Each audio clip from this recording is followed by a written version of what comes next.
Hello दोस्तों, मैं हूं अमित। स्वागत करता हूं आप सभी का आपके इस यूट्यूब चैनल नॉलेज नोर में।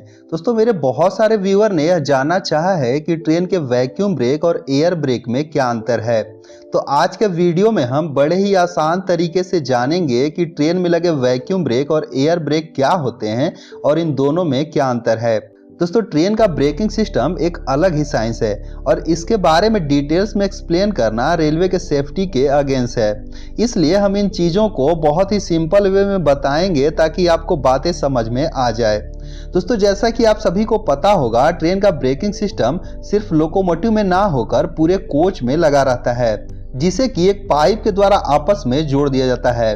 दोस्तों, इस पाइप में एयर को डाला और निकाला जाता है, यानी कि ट्रेन की ब्रेकिंग सिस्टम का पूरा खेल एयर का होता है। तो चलिए शुरुआत करते हैं सबसे पहले वैक्यूम ब्रेक से। दोस्तों, ट्रेन के वैक्यूम ब्रेकिंग सिस्टम को समझने के लिए आप इस ड्राइंग पर एक नज़र डालिए। यहाँ पर बहुत सारे इक्विपमेंट दिए गए हैं, तो सबसे पहले हम शॉर्ट में सारे इक्विपमेंट के बारे में डिस्कस कर लेते हैं। तो सबसे पहला जो इक्विपमेंट है वह है एग्जॉस्टर। एग्जॉस्टर का काम क्या होता है कि ब्रेक पाइप में जितने भी एयर हैं उसको निकाल के बाहर करना, साथ ही साथ ब्रेक सिलेंडर के अंदर भी जो एयर है उसमें वैक्यूम क्रिएट करना। उसके बाद आगे बढ़ते हैं तो यहाँ पर आप देख सकते हैं ड्राइवर ब्रेक वाल्व है, जहां पर ये लोको पायलट अपने ब्रेकिंग सिस्टम को कंट्रोल करते हैं।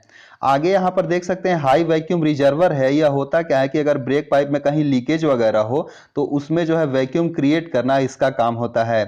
फिर आगे बढ़ते हैं तो मेन पार्ट यहाँ पर आता है, वह है ब्रेक सिलेंडर।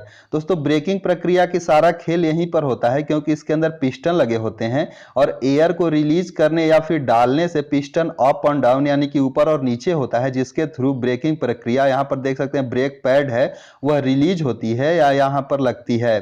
तो दोस्तों, ये सारे इक्विपमेंट आप समझ गए। अब हम इसके वर्किंग के बारे में डिस्कस करते हैं कि ये काम किस तरह से करता है। तो आप यहाँ पर देख सकते हैं इसकी वर्किंग को समझने के लिए दो कंडीशन दिखाए गए हैं। दोस्तों, सबसे पहला कंडीशन बात करते हैं जब यहाँ पर ब्रेक हमारा रिलीज मोड में है। तो होता क्या है कि यहाँ पर एग्जॉस्टर जो है यह यहाँ पर ब्रेक पाइप के अंदर जितने भी एयर हैं उसको निकाल के बाहर करता है। साथ ही साथ यहाँ पर ब्रेक सिलेंडर के अंदर भी एयर बाहर निकलेगा, तो इस सिलेंडर के अंदर पूरी तरह से वैक्यूम क्रिएट हो जाएगी। जैसे ही यहाँ पूरी तरह से वैक्यूम क्रिएट होगी तो यहाँ पर आप पिस्टन देख सकते हैं, ये एकदम नीचे की ओर रहेगा। क्योंकि इसके अंदर वैक्यूम है तो ये यहाँ नीचे की ओर रहेगा खिंचा हुआ, और जैसे ये नीचे की ओर जाता है तो ये जो ब्रेक पैड हैं व्हील्स से यहाँ पर अलग की ओर हो जाते हैं। यानी कि पिस्टन जब नीचे होगा तो ये ब्रेक पैड जो है अलग रहेंगे, यानी कि ब्रेक जो है अभी रिलीज मोड में रहेगा। दोस्तों, जब हमें ट्रेन में ब्रेक अप्लाई करनी होती है तो होता क्या है, यहाँ ड्राइवर जो है वाल्व के थ्रू इसमें जो है पाइप में जैसे ही वाल्व को थोड़ा सा यहाँ पर रिलीज करेंगे तो एटमॉस्फेयर जो एयर है वो तेजी से पाइप के अंदर घुसेगा। जैसे ही यहाँ पर आप देख सकते हैं एयर के अंदर, ये पाइप के अंदर एयर तेजी से घुसेगा तो वह ये पिस्टन को ऊपर की ओर धकेल देगा। जैसे ही पिस्टन ऊपर की ओर जाएगी तो यहाँ पर आप देख सकते हैं यह जो है ब्रेक पैड है व्हील से जाकर चिपक जाएगी। तो इस तरह से ब्रेक जो है ट्रेन में अप्लाई हो जाएगी। तो आप देख सकते हैं कि किस तरह से वैक्यूम ब्रेकिंग सिस्टम काम कर रहा है। जब हम यहाँ पर ये ब्रेक सिलेंडर के अंदर जो है वैक्यूम क्रिएट कर रहे हैं तो हमारा ब्रेक रिलीज होता है, यानी कि जब एयर को पूरी तरह से बाहर निकालते हैं तो यहाँ पर ब्रेक रिलीज रहता है, और जब हम उस सिलेंडर के अंदर एयर को डालेंगे तब हमारा ब्रेक जो है अप्लाई हो जाता है। दोस्तों, ये जो वैक्यूम ब्रेकिंग सिस्टम है इसकी प्रक्रिया बहुत स्लो होने के कारण इसे चेंज करके अब एयर ब्रेकिंग सिस्टम को लगाया जाने लगा। इसकी प्रक्रिया स्लो इसलिए होती थी क्योंकि इसमें आप देख सकते हैं वैक्यूम क्रिएट करने के लिए जब इसमें वैक्यूम क्रिएट किया जाता था तो इसमें बहुत ज़्यादा टाइम लग जाता था। यानी कि पूरे पाइप से जब हम एयर को निकालेंगे तब इसके अंदर जो है वैक्यूम क्रिएट होगा, तभी जाकर हमारा ब्रेक जो है रिलीज होंगे।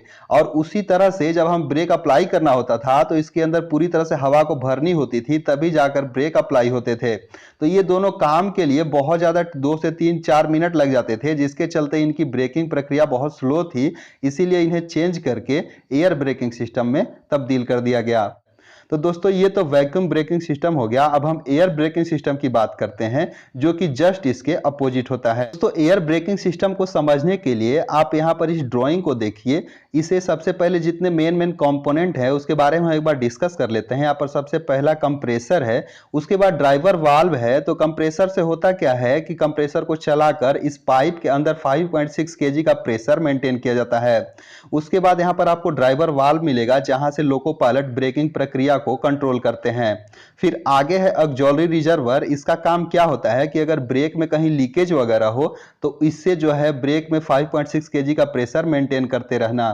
फिर जो है ट्रिपल वाल्व में ही हम कंट्रोल करते हैं कि हमें एयर को किस तरह से निकालना है या अंदर डालना है, जिसके थ्रू ब्रेकिंग प्रक्रिया काम करती है। फिर यहाँ पर आप देख सकते हैं ब्रेक सिलेंडर है और ब्रेक सिलेंडर से जुड़ा हुआ है यहाँ पर ब्रेक शूज। अब दोस्तों इसकी वर्किंग को समझते हैं कि ये किस तरह से काम करता है। इसके वर्किंग को समझने के लिए सेम यहाँ पर दो कंडीशन है। तो सबसे पहले हम बात करते हैं कि हमारा जब ब्रेक रिलीज मोड में होता है, दोस्तों यहाँ पर होता क्या है कि कंप्रेसर की सहायता से 5.6 केजी का प्रेशर इस पाइप के अंदर हम डालते हैं। तो जैसे ही 5.6 केजी का प्रेशर इसके अंदर मेंटेन रहेगा तो होता क्या है कि पिस्टन जो है बाहर की ओर रहेंगे, जिसके कारण यहाँ पर ब्रेक जो है रिलीज रहेगा। जब हमें ट्रेन में ब्रेक अप्लाई करनी होती है तो यहाँ से ड्राइवर जो है यहाँ पर ब्रेक वाल्व को कंट्रोल करके इसके प्रेशर को कम करते हैं। तो जैसे ही प्रेशर को कम किया जाएगा तो इसके पिस्टन अंदर की ओर धक्का देते हैं, जिसके कारण यहाँ पर ये जो है ब्रेक पैड अंदर की ओर जाते जाते व्हील से चिपक जाते हैं और ब्रेक अप्लाई हो जाती है। तो आप देख सकते हैं यहाँ पर यह जो है एयर ब्रेकिंग सिस्टम किस तरह से वैक्यूम ब्रेकिंग से जस्ट अपोजिट है, क्योंकि जब हम इसके अंदर एयर के प्रेशर को डालते रहते हैं, जब तक इसके अंदर हम एयर के प्रेशर को डाले रहेंगे तब तक हमारा ब्रेक जो है रिलीज मोड में रहेगा। और जबकि वहां क्या होता था कि जब हम प्रेशर को वहां डालते थे तब हमारा ब्रेक अप्लाई होता था। अब हम इसके अंदर जब हम एयर के प्रेशर को निकालते हैं तब हमारा ब्रेक जो है अप्लाई होता है। जबकि उसके अंदर क्या होता था वैक्यूम ब्रेकिंग सिस्टम में, जब हम एयर के प्रेशर को निकालते थे तब हमारा ब्रेक जो है रिलीज होता था। तो इस तरह से जो है ये जस्ट इसके अपोजिट है, यानी कि air braking system vacuum braking से जस्ट अपोजिट काम करता है। तो दोस्तों इस तरह से आप समझ गए होंगे कि ट्रेन के एयर ब्रेकिंग सिस्टम और वैक्यूम ब्रेकिंग सिस्टम क्या है और ये दोनों काम कैसे करते हैं। उम्मीद करते हैं आपको बातें समझ में आई होगी। फिर भी कोई डाउट हो तो कमेंट करके जरूर लिखिएगा।